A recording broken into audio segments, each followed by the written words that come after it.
Olá, Deus te abençoe. A Bíblia não é um livro como os outros. Isso aí, se você crê nas Escrituras, você já tem percebido isso.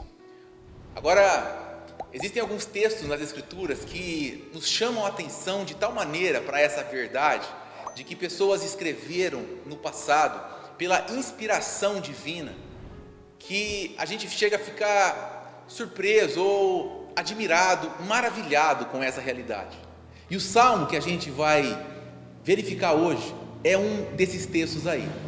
Imagina um homem no passado escrevendo sobre algo que está acontecendo centenas de anos à frente, no futuro, como se ele estivesse ali vendo os detalhes da cena acontecendo. E logo depois ele passa a descrever aquilo que aconteceria durante milhares de anos depois daquele fato que ele estaria no passado vendo acontecendo no futuro como se fosse o presente. Bom, talvez você está dizendo, isso é muito estranho, é difícil. Sim, é estranho. Na verdade é um grande milagre, na verdade é mais uma prova viva de que as Escrituras, a Bíblia Sagrada é sim o livro que é a palavra de Deus. Eu estou falando com você sobre o Salmo de número 22, Salmo de Davi de número 22, que a gente pode dividir do versículo 1 até o versículo 21, como a cena acontecendo. Ele começa dizendo assim, esse homem: Deus meu, por que me desamparaste? E aí você, se é cristão ou se já leu a Bíblia alguma vez, vai se lembrar de que alguém um dia gritou isso, e esse alguém estava pregado na cruz. E você pode conferir isso em Mateus capítulo 27, versículo 45, era o próprio Senhor Jesus na cruz, clamando ao seu Pai nesse momento.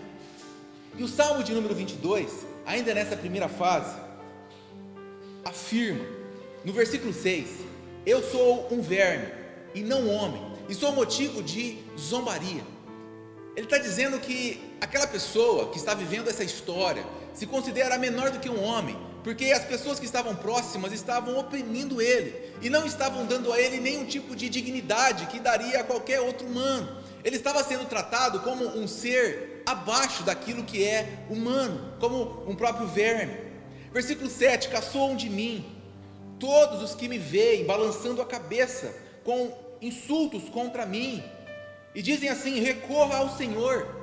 E em Mateus capítulo 27, versículo 42 e 43, a gente vê o próprio Senhor Jesus na cruz, já crucificado, agonizando, e as pessoas ali que passavam por ali, zombavam dele, e olhavam para aquele homem pregado na cruz e diziam, puxa, salvou aos outros, e a si mesmo não consegue salvar. Versículo 12, touros me cercam, me rodeiam os poderosos de Bazã, como água, no versículo 14, eu me derramei. Você se lembra que quando Jesus estava na cruz, um soldado se aproxima e coloca uma lança do seu lado, e a Bíblia registra que do lado dele sai água.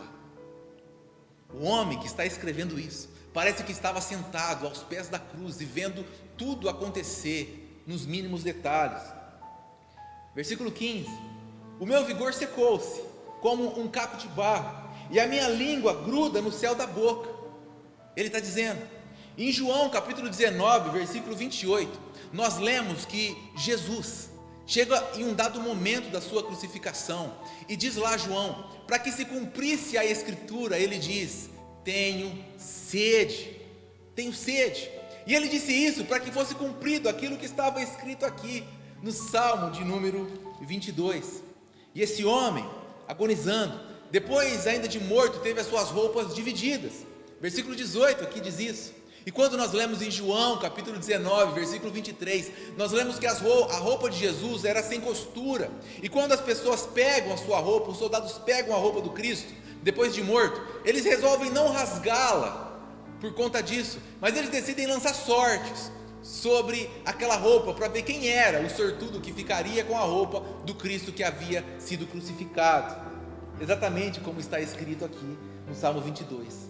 E aí o Cristo, como nós lemos no Evangelho, desce à sepultura, a sua vida sai de si, ele morre de fato, e a partir do versículo 22, até o versículo 31 do Salmo que nós estamos lendo, de número 22, nós vemos agora o após a morte, nós vemos agora o Cristo ressurreto, o Cristo em vitória, o Cristo agora que seria exaltado, não mais aquele homem de dores, não mais aquele verme, mas um grande rei, cujo nome seria propagado por todas as nações, aquele Cristo que sabia que o seu Pai estava presente com ele, sabia que o seu Pai não escondeu dele o rosto, como nós vemos no versículo 24, e no versículo 29 a gente pode ler com muita alegria no nosso coração, que todos os ricos da terra, sabe, os reis, os presidentes, os poderosos, aquelas pessoas que se acham importantes, e que os homens olham e veneram na terra, todos os ricos da terra o adorarão aquele que morreu na cruz como se fosse um verme,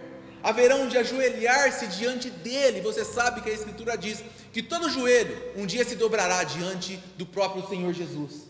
Versículo 30 do Salmo 22, a posteridade o servirá, gerações futuras ouvirão falar do Senhor, gerações que futuras, as pessoas que haverão de nascer, escutarão a mensagem da cruz. E nós lemos em Mateus capítulo 24, versículo 14, que o próprio Senhor Jesus, antes de passar por esse momento de crucificação, disse: e esse evangelho do reino, e essas boas notícias, serão pregadas em todo o mundo, como testemunho às nações.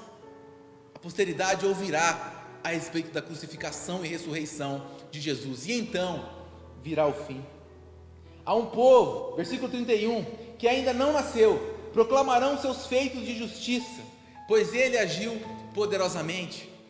Pessoas em todas as nações, em todos os séculos. Hoje a gente está há 2000 anos depois dessa cena que se verificou na prática, desse acontecimento que dividiu a história em duas, antes de Cristo e depois de Cristo. E ainda hoje nós estamos aqui porque nós ouvimos falar sobre esse Cristo. As nações que virão, as gerações que virão, também ouvirão, porque eu e você não podemos ficar calados, mas temos o dever de anunciar esse evangelho do reino a todas as pessoas. Eu quero que você depois leia o Salmo de número 22 com todo o seu coração, em detalhes, verifique essa parte onde as coisas estão acontecendo e verifique depois as promessas e as grandes realizações de Deus por meio de Cristo para toda a humanidade. Desfrute no Salmo 22, veja a verdade das Escrituras, veja a inspiração de Deus a um homem para escrever isso e verifique que o Cristo de Deus é um grande vitorioso. Deleite-se no Salmo 22, veja Cristo em cada detalhe, em cada vírgula que aqui se encontra. Que Deus te abençoe. Até a próxima, em nome de Jesus.